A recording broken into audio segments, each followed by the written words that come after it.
What do you get when two YouTubers under the control of companies that know very little about YouTube make a movie about YouTube? One of the answers, Smosh the movie. A couple of ground rules before we get started. There will be spoilers.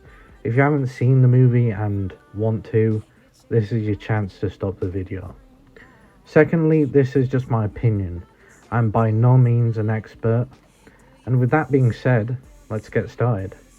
Smosh the Movie is a movie from 2015, starring the duo YouTube knows and maybe loves Ian Hecox and Anthony Padilla. This movie, written by Eric Falconer, Steve Marmel and Ian Hecox, wait what? Follows Ian and Anthony as they go into YouTube to change an embarrassing video so that Anthony can impress his crush at the 5th high school reunion. This movie has, oh boy, 3.3 out of 10 on IMDb and 42% on Popcorn Meter. And I don't usually care about reviews. I think generally when it comes to consumers reviewing things, it sounds more like them doing an impression of a reviewer. Ah yes, the bouquet, it's delightful. Like, no, just stop. Say whether you like it or not, maybe give a few reasons, and then just leave it at that. But when the cast of the movie come out and sarcastically say that it's not problematic at all... Award-winning! Not problematic at all.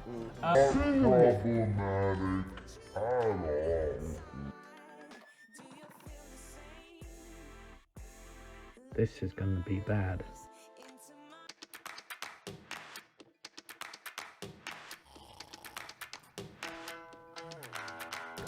Consider yourselves warned.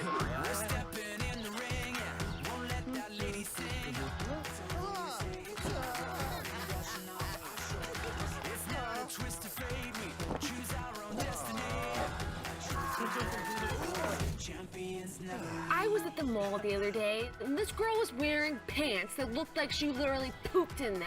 My first thoughts on this opening scene are the animation looks very budget.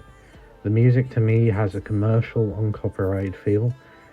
Also, some of the videos Ian is watching look like videos that were purpose-made for this movie, but in a bad way. The sudden switch in quality is very noticeable. Kinda gives me a video quality whiplash. Like, hang on a minute, that doesn't fit.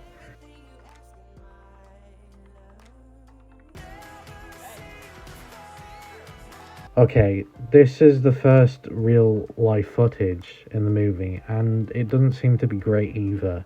It's hard for me to describe.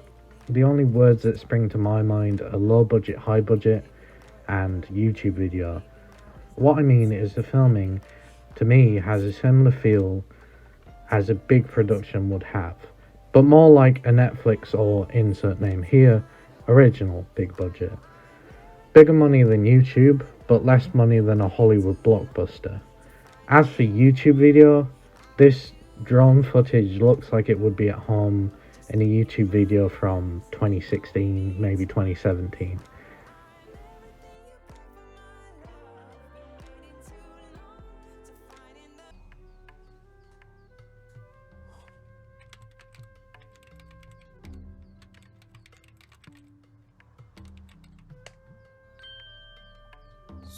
Sweet.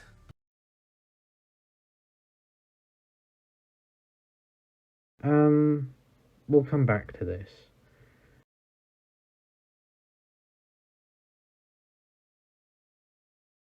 Hey, man. Hey, dude. Glad to hear it, because I need a ride. Ah, I knew it. You can't keep doing this. You can't just order a pizza every time you need a ride somewhere, okay? Why not? You're already out driving around. Plus, my mom started charging me for rides. What's the big deal? The big deal is I'm a working professional now, and you need to respect that. Okay, so it's time to discuss one of the things that's going to be harder for me to discuss. Acting. You see, I look at this acting and I think it's okay. Sure, something feels off to me, but I can't put my finger on what. So I'm going to look at this with the framing I heard from Michael Caine. We'll call this the Michael test.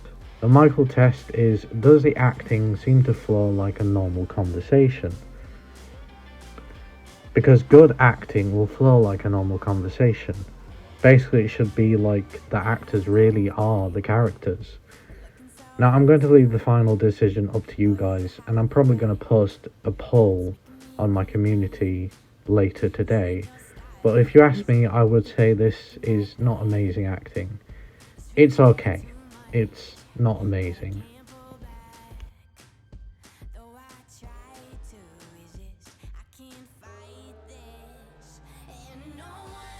Right, let's skip ahead. Let's talk about the problems. Unfortunately, those problems lie within gender identity issues and sexuality and parasocial relationships, so I'm going to try and keep it short. Firstly, let's go back to this.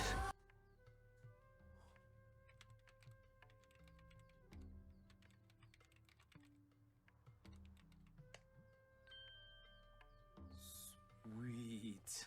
My major issue with this scene is, and more to the point, the story.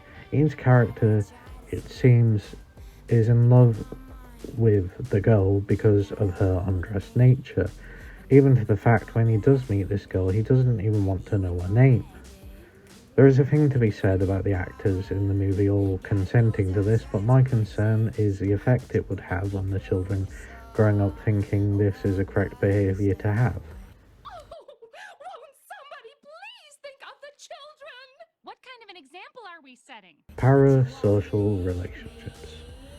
A relationship you have with someone you don't know and have never met. I don't think I need to tell you how bad parasocial relationships can be. So I also don't think I need to tell you why even in a comedy movie, encouraging parasocial relationships can be bad. Ian got the girl, all through parasocial relationships. Ian's parents considered him in a relationship. Do you have a name for your butt? May I suggest perfect?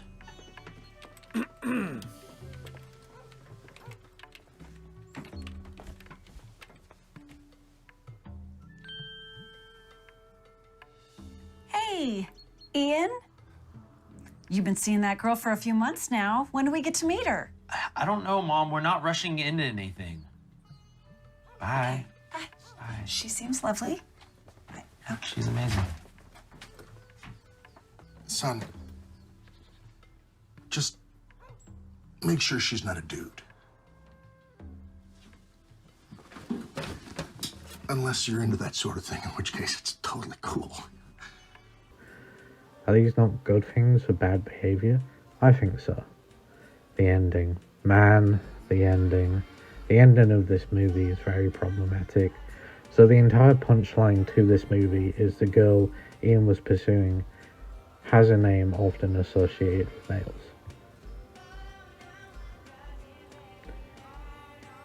And that's the thing, I researched the name, and it's a unisex name.